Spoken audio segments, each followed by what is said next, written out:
Hi, and welcome to Mannheim Unwrapped, our final instalment of our centenary celebrations. I'm Liam Quegan, and joining me are four legends within our business, four of our longest tenured team members. And what they're going to do is they're going to share some great stories, some fun stories, some memories of things that happened in the past, but also we'll look to the future as to where we're going as a business. So grab a drink, sit back, and enjoy.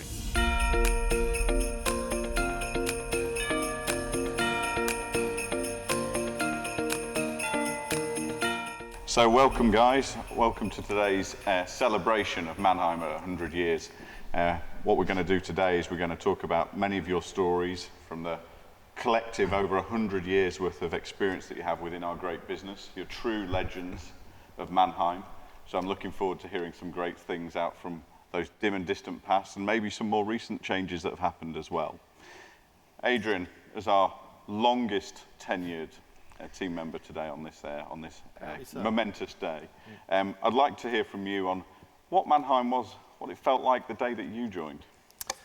Well, the day I joined, it was Central Motor Auctions back in Mitcham, so that would have been in the late 80s. I started as a trainee manager, so it was about starting in the yard, learning every aspect of the job. Worked for two great guys, Michael Pilkerton, who's still in the industry now. A lot of people know Michael, and Alan Agate, who's earning a well-earned retirement in France.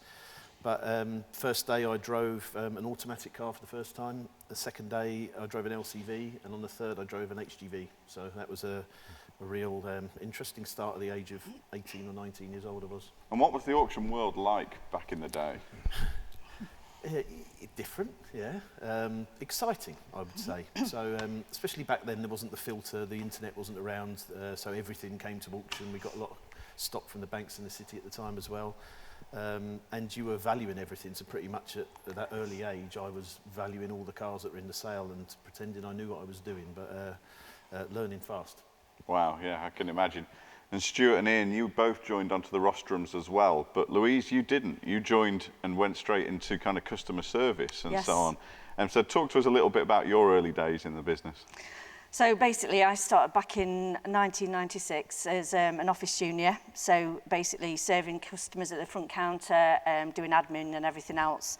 And then there was an opportunity that came up, I think it was about 1999, about being an auctioneer.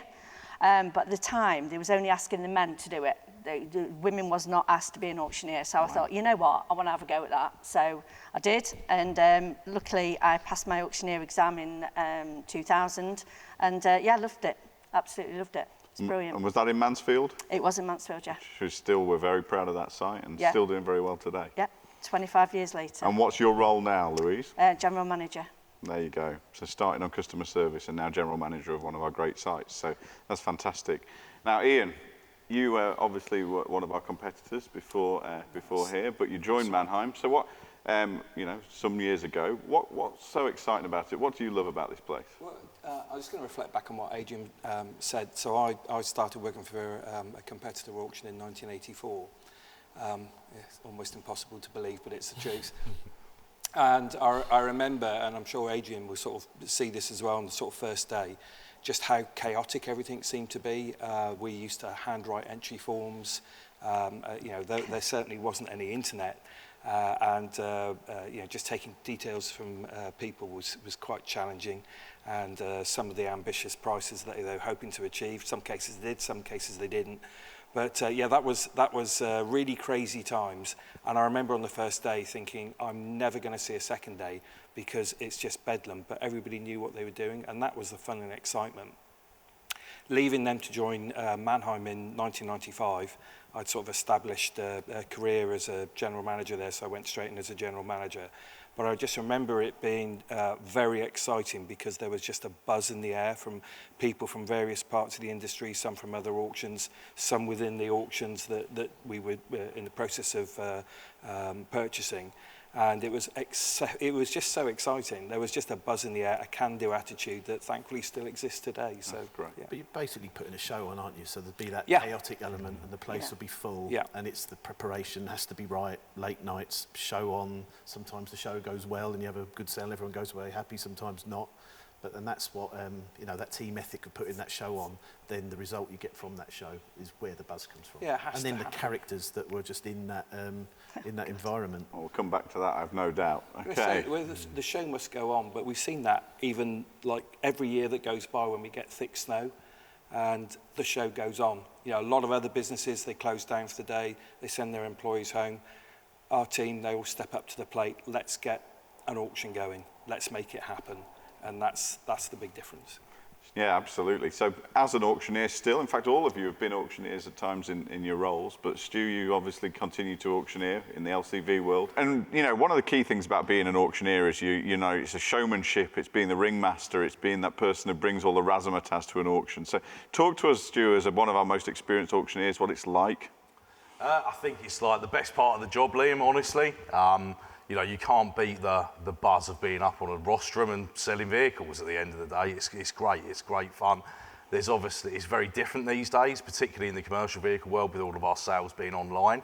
So you're having to try and create that atmosphere. But we've adapted really, really well to that. I think, you know, the amount of messages that we get sent through from our buyers, you know, whilst the sales are going on, to try and make them feel included, that's really, really important. Obviously, we do still have our physical auction element from a car sale perspective as well.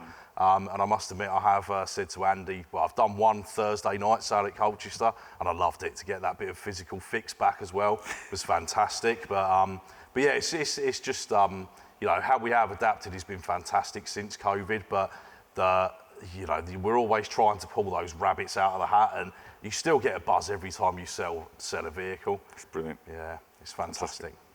And Louise, you know, you talked about learning to auctioneer, and, you know, as one of our pioneering women to be the first, well, one of our early female auctioneers. So talk us through a little bit about the training that you went on and did when you finally got that gavel. You know, what was that like? What were the mistakes you made? Oh God, there was loads.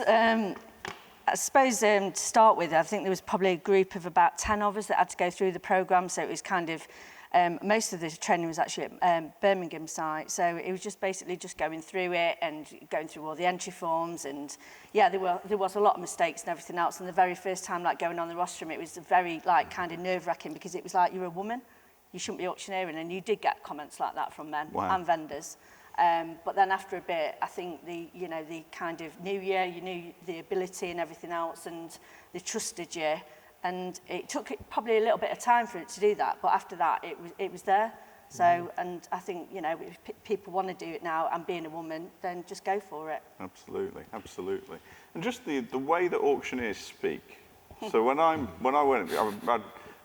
from banking originally, and I walk into this auction hall, and it's like, I couldn't understand what any of you guys were saying. So how do you learn that? How do you learn that language? It's so fast. I never did. That's why I don't do it anymore. Is that right? I'm too slow. Things have moved on. What about you, Ian?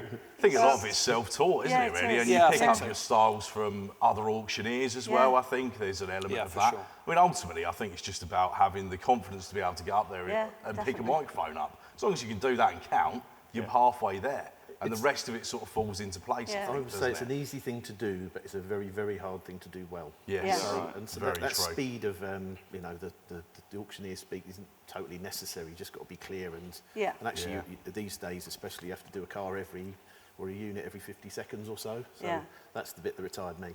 Yeah. That's Oh, there 3 really? minutes later trying The to pressure, get an extra bid. the pressure. I think in days gone by where you'd have the manager was also the auctioneer as well, wasn't he?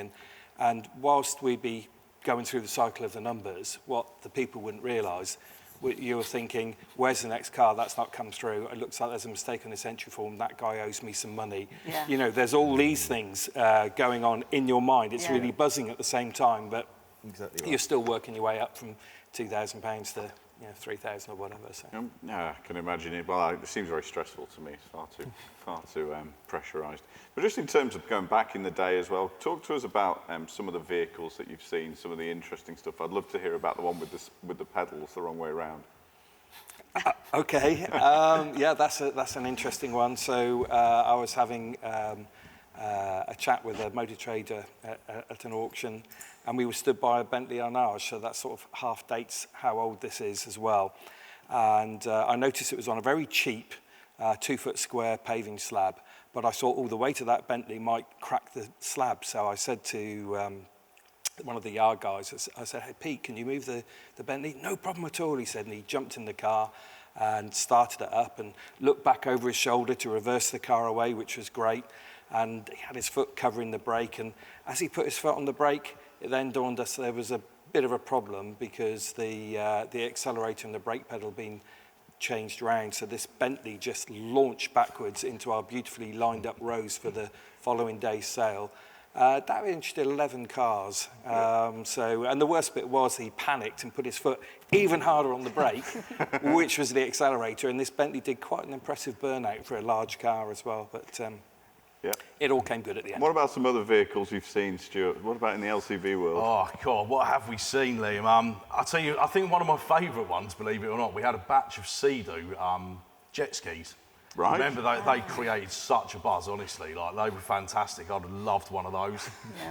That's going back a long time. But yeah, all manner of stuff. Like, I mean, you know, thinking back, like, we had a huge batch of golf carts. All manner of weird and wonderful sort of things from the plant items and that. To be honest with you, like, vans are pretty much, like, a van is a van. Of course, you get, like, occasionally you might get a really nice motorhome or something like that. You know, the commercial vehicle world, I think there's probably more oddball stuff in the HGV and plant type world, really. Like, generally, you know, vans are exactly that, are pretty much you know, how do you sell the jet skis? How do we sell them? God, blimey. They were all brand new, so they literally, I think they'd come straight from the manufacturer. They come from Sea-Doo. Yeah, like, I think they were just put into batches in the auctions. Like, we got rid of them. People wanted them. Sold like that. Riding on the crest of a wave, weren't you? Yeah, exactly. It's taken a while. It's taken a while to come out well. All right, and Adrian, what about some of the amazing vehicles you've seen? Well, I came to the job because I was a car fan, but that kind of dissipates over the years as there's just problems waiting to happen. But so I've always been a classic car fan. So the ones I remember would be the old cars you sold back in the day, and they were of a price as well. So I remember a 280 SL Pagoda, which had been 89. I think that was about 14 grand, and we thought it made loads of money. But they're between 100 and 150 now, something like that. Yeah, so I suppose it's, and there was a 30 grand Testarossa at some point as well, less than that. So probably, yeah, the interesting cars, but also it's quite a nice way to have invested money with a bit of hindsight. Yeah, so we used to bounce off each other as well. Oh, we still do, don't we, if something odd comes up. But we don't get so many odd vehicles now. But Adrian and myself definitely interested in classic cars, and we'd get something weird and unusual, and we'd have an idea what it was worth, and we might ring each other up and say, what do you think? And yeah, that's where I thought it was. Well, I look at them and you buy them. That's it. That's the difference. Yeah, that does happen. Adrian, tell us about the time you and your father bought that car when you were, still at school. So my first visit to an auction was when I was 12, and for some reason my dad needed to buy a car because we were going on a driving holiday the next day. And so, that's just the way it was. And so he bought a 2-year-old Chrysler Alpine, so drove the car out, happy with it, and he was struggling to select the gears. I'm in the passenger seat, and the gearbox pretty much dropped out quite close to the auction. It had a hole in the bottom of the gearbox. So obviously you turn around, you go back, you have a word with the manager, you try and get a refund and tell him how unhappy you are with that purchase, and you get told that the vehicle's as seen, and that's just the rules of the auction. And so that was my first experience of the auction. And my dad stayed up all night, changed the gearbox in the car, and we went on our holiday on the Saturday. But obviously I must have thought that's the job for me. And I've been here ever since. And now as the owner of SureCheck, you're a sort of poacher turned gamekeeper. Doing our best to protect people from those kind of experiences. Absolutely. And Ian, so we talk about, a lot of the conversations we're talking about are about the UK today. But obviously you had a sojourn over across the channel to work in Europe. So talk to us a little bit about your experiences in Europe. Yeah, I was very fortunate about a decade ago to go out and set up the car auctions in 6 countries. Some were already established, but to help bring them on.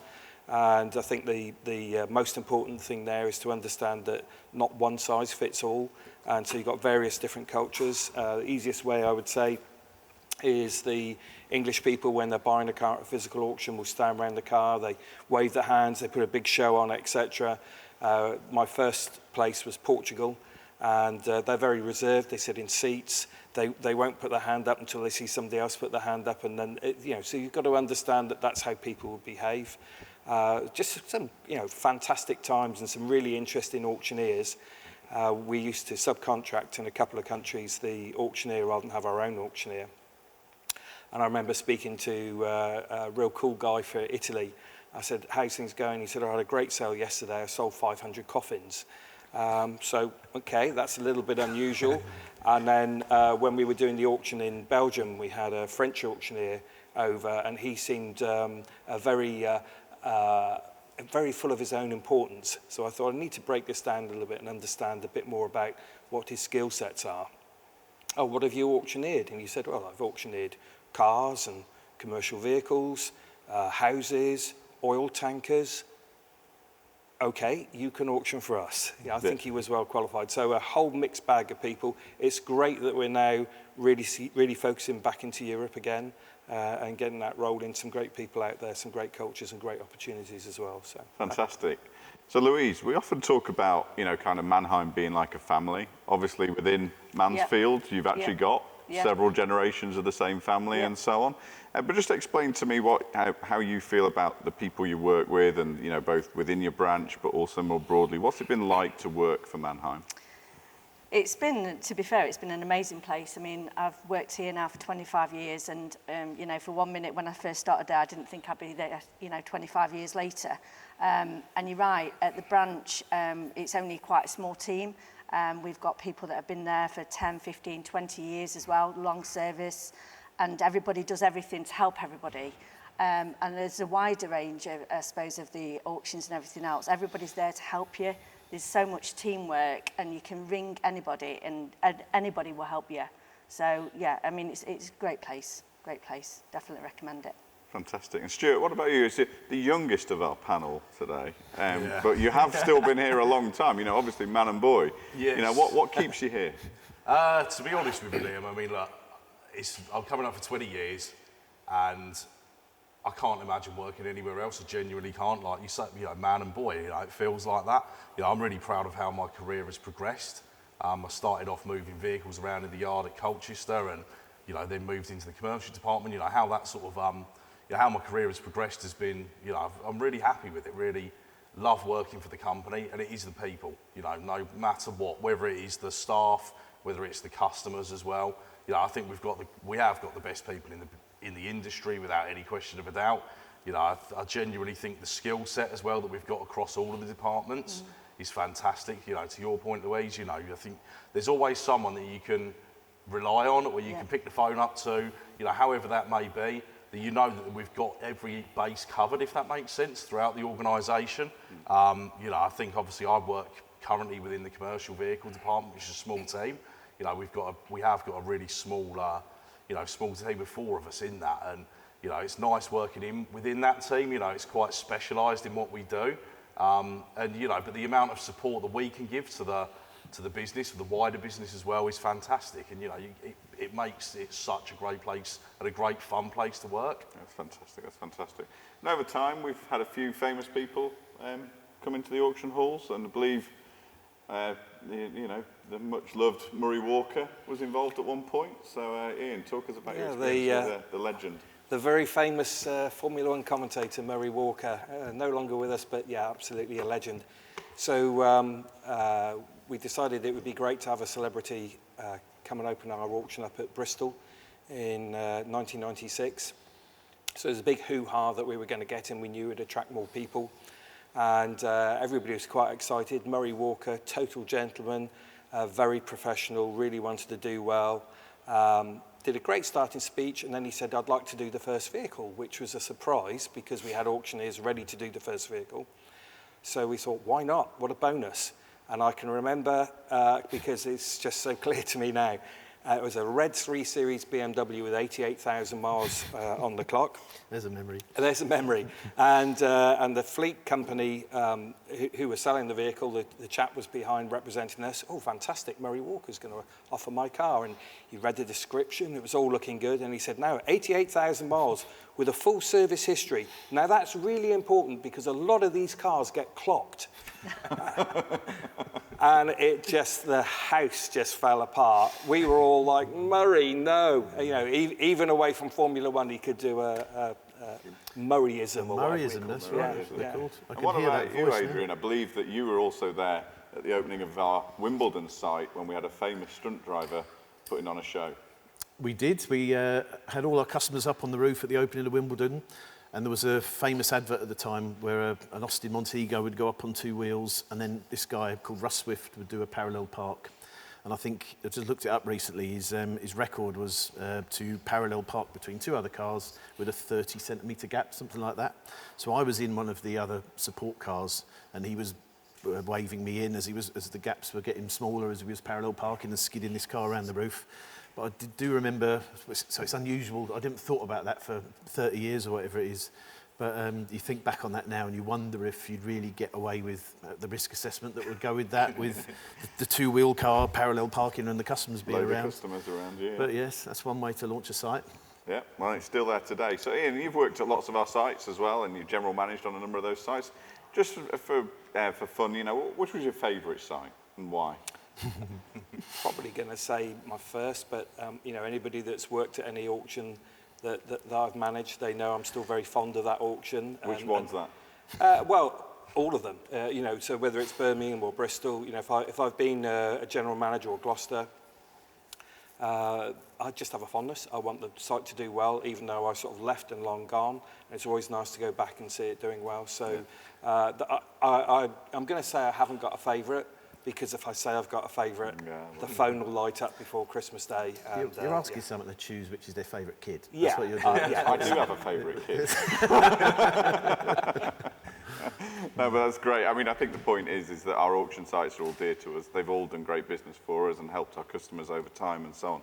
I mean, I guess kind of Louise as well, as you've you've been with the business a long time, you've been with Mansfield a long time. How have you seen things change? What's changed for you?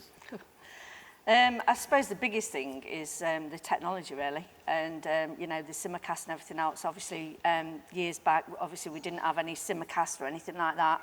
It was all like handwritten entry forms, paperwork everywhere, plastic wallets being flung everywhere, and now it's all it's all online, and it developed and advanced so much in 25 years. It's a totally different place.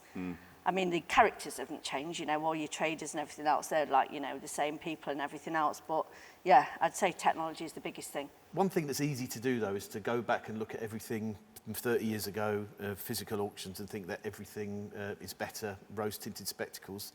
And the truth of it is, things are just different. And so I'm a music fan. I know you're a music fan. And I've got loads of old vinyl, and I love it. And I buy new vinyl. But 99% of everything I listen to is streaming, because it's easier, it's quicker, it's cheaper. And that's kind of the world that we're in at the moment. We have a physical product, but also it's a transition to online. And that's just made me think of that. Yeah, and I guess kind of Stuart, we're sat here in Bruntingthorpe today. Obviously the business has changed quite a lot, because even when I joined, which is just about 4 years ago today, you know, we were very much an auction business with some other businesses. Now we've got a lot more different stuff going on. How does that, as an auctioneer and somebody who works in LCV, how does that affect you? I think it's like we feel really joined up. I think that's the most important thing as an organisation. You know, as Cox Automotive, you know, we don't almost, you know, I think like my career has been Mannheim based, but we've got so much more within the organisation now, and I think we work in such a joined up approach now.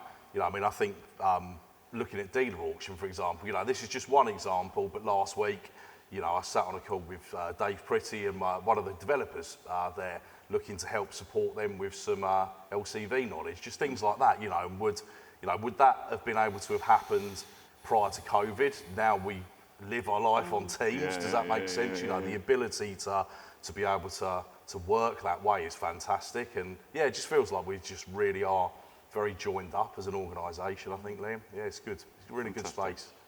And so obviously we're now heading towards Christmas. It's Christmas 2021. It's been an interesting year, lots of challenges for us as a business, but we've come out of it well. Guys, if you were to have one vehicle, doesn't have to be a car. I know we've got an LCV specialist here, you know. If you could have one vehicle underneath that Christmas tree, what would it be, Louise? I think a McLaren. We sold one not long ago, and it was a really nice one from Santander, bright orange and black. So definitely that one. All right, okay.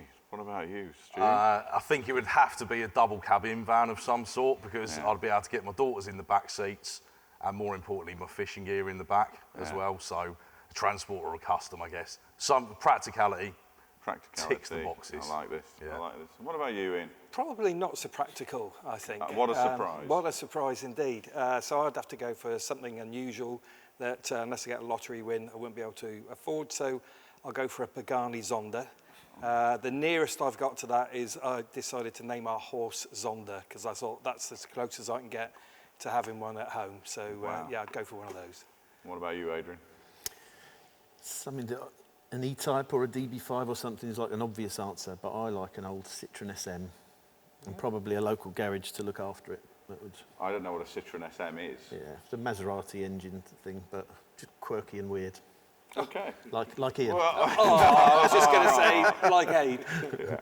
All right. So we've spent a lot of time here talking about the past and, 30 years experience. What's the future then, Liam? Yeah, so I think one of the things that I find amazing about these kind of conversations is the history. We're really proud of it. We're really proud of, how we work. Having all of this experience allows us to have built and then maintained a fantastic business. Going forward, it's about respecting that past, but also looking to the future. And what that future, we've touched on it a bit today.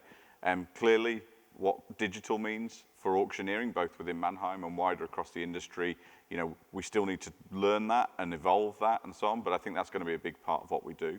But we're also going to need to respect the fact that things like physical auction, things like the way that the knowledge that we have and the way that we link to things like vehicle services, where we're sat with Bruntingthorpe today, is a big part of our future. So I think for us, it's about blending our businesses together, respecting the things that we do well and have done historically really, really well, and making sure that they remain part of our crown jewels, but also looking to how we digitalize our business going forward as well. So that concludes our Mannheim Unwrapped on our 100th birthday. I want to thank Ian, Adrian, Stu, and Louise for being part of that. Thank you all. You're all legends within our business. And thank you everyone for watching.